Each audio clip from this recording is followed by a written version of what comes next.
Hey there, welcome back to Reddit XO, the best channel for Reddit cheating stories. Be sure to like, subscribe, and hit the bell notification for more stories like these. I male 27 found out my wife 25 female has been cheating on me online with a young guy, 18M, and I also just heard he's had conversations with our kids as well on voice call doing impersonations of Sebastian the Crab from The Little Mermaid and gave my daughter a. She first started talking to this guy last year, when he was 17 and my wife 24. She became withdrawn, would let a lot of things slide, lose interest in her hobbies, the household, the kids, her friends, me. She admitted to me in tears that she had started chatting a guy from Omville one night when bored. They had exchanged contact details, she made a Snapchat just for him, and so did he. They began chatting there regularly. This guy is handsome, he's young, he's an athlete, and he's fit as can be. He's funny. He's awesome. He mesmerizes her. Makes her laugh all the time. She finds herself falling for him, and she admits her mistake to me. I am so sad and upset. But I forgive her. She promises to block him. Remove her app.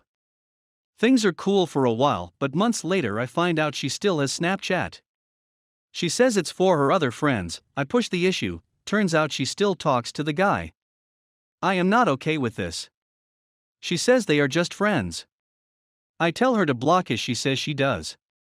Around December last year I discovered she never did block him. Still talks to him. I am so mad. I break into her phone one day, see her Snapchat open and a message from him. I love you, it says. Scroll up more and see a picture of my own wife's breast staring me in the face. She sent him her for his birthday. Once more she blocks the guy.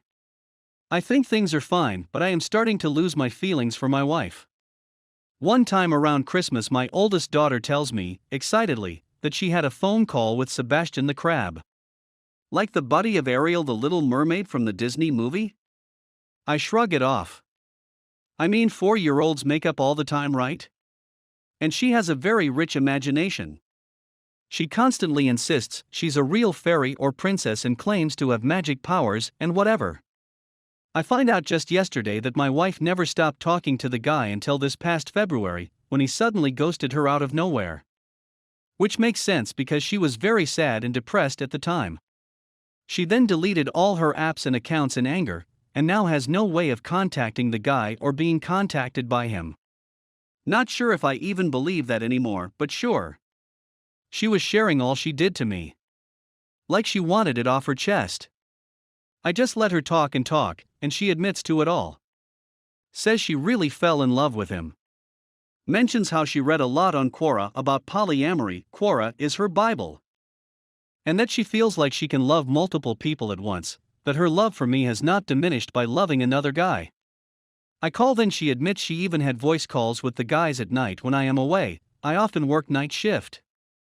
At times our oldest daughter would wake up and he'd talk to her too. He sang her to sleep a few times. And he pretended to be Sebastian the Crab, which is what my daughter tried to tell me. She tried to tell on her mama, I think. But I shrugged it off. I am so insanely angry she would allow herself, as a grown woman, to fall for some boy on the other side of the globe. I am feeling betrayed by the fact that she showed her body to him. What makes me the most mad, however, is that he talked to my daughter. He even saw her picture and a video. He called her Little Dua, like the singer Dua Lipa, because he thinks she looks like a toddler version of that singer. The whole thing is so creepy. The fact that he was just 17 when my wife and him met online is creepy to me. The fact that she allowed him to talk to our firstborn daughter. It's all messed up. I fear she may have wanted to run off with the guy. She's talked a lot about the place he lives, California, and I'm just weirded out by that too. I don't know what to do. I'm heartbroken. My wife and I have a daughter, another daughter too, and she is currently pregnant as well. She blames some of her behavior on pregnancy hormones, which is nonsense. She also tried to subtly push polyamory on me as well. I'm so done with her. But I also love our daughters and do not want them to grow up in a broken home. She's gone back to normal in some sense. She does her hobbies, she cares for the kids and runs the household as before. She is sweet to me at times. We make love often. But most of the time, as much as it pains me to say, I feel nothing. I'm 27 years old. I felt last year that I had it all. I felt on top of the world. Now I feel like I already lost it. Update. So here's an update. I have read all the responses to my previous topic, but did not find time to respond and reply to each and every one of them individually. The common thought seems to be that I need to man up and take responsibility of my life, and many have advised me to kick out my wife or seek legal counsel and start gathering evidence. Financially speaking, as a young father of soon-to-be 3 kids, I cannot just call up a lawyer like that. We are not Americans, and we are not in America either, so I do not know which laws do and do not apply to our situation. The guy she had her emotional affair with, however, is in the States, but they lost contact, and my wife claims she does not know his last name or exact location, only his first name. Some have suggested she was the one being catfished, but she says no, because she actually had video calls with the guy and he looked like the images he had previously sent her. My wife admitted a lot of things to me in our talk. For example, she's a singer-songwriter, or rather, she tries to be one. She has written a lot of songs, passionate, romantic and sweet loving songs over the last half year. I was touched by them before, thought they were about me. Turns out they weren't. Turns out they were about that guy. This devastated me. The whole affair, my wife said, inspired her. She told me about how hardworking the guy is. How he is going to a top university, how clever and bright he is, blah blah blah. She said she considers me lazy, not ambitious enough. That I am good with the kids and all that, a decent provider, but that I am not really someone she sees as being capable of greatness. She likes the fact that I look good and our kids look good, and that I have a lot of focus on their well-being. But she needs a life partner, not just a babysitter. This infuriated me because when I take care of my kids, I am not just a babysitter, I am their father and I am caring for them because I love them and I am responsible for them. She admitted she often thinks of going back to her own country and living with her parents. My in-laws are quite well-to-do, and my MIL has a lot of time on her hands to help out. My wife is not originally from the same country as me.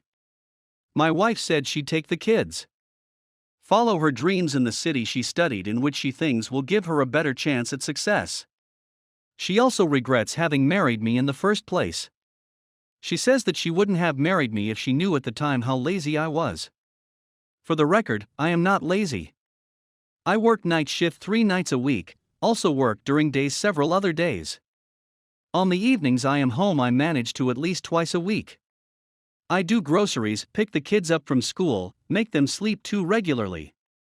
I handle the kids on evenings. I am free to allow my wife to go to classes to develop herself. She is pregnant and I massage her at times for up to 90 minutes, so her back and legs won't be too painful. I'm a hero to that woman and she does not realize it. Instead, she compares me to some other guy she's never even met in person, and somehow, I don't quite measure up because I didn't go to a top school, I'm not rich, I'm less ambitious, and this makes me lazy and useless. So now I'm looking at my options. I'm 27 years old. I am in decent shape and I am not a bad-looking guy. I'm a good father. I'm a good provider. I'm a good son and a loyal friend. I've been a good husband too, but apparently I'm not good enough. Well, guess what? Neither is she. She's far from sufficient. She's far from good enough. But I never say even 1% of the hateful and negative she tells me. Never. I've told her all this. I have told her how I feel. I told her that I do not feel respected. That I feel like treated, like tossed aside, like that I will not continue to support her and her dreams if this is what she wants to do. I also told her that she is not going to take the kids anywhere. That if she wants to leave, she can leave, but she will do it by herself. She is not a citizen yet of my country, and I reminded her of the fact. Whereas our kids are. I have taken hold of our kids' passports and now hold them with me as I write this. I am not letting go of them. If she wants to leave, she can, but it will just be her and the unborn baby leaving, and she won't bring any of my stuff with her. That laptop she has been using to chat to the guy, it's now with me too. I bought her that laptop, I'm taking it back. I'm taking back control of my life. I am still considering what further steps I will take, but whatever she has planned, I'm not about to lay down and take it. Since telling me all this, and her hearing my response, all of us as a family have attended a family event. My wife pretended to be fine. She has stopped saying negative things to me. She's not on her phone anymore. I distrust her. But even though I have told her where the door is, she has not left the house either. I think she is backing down a bit by now.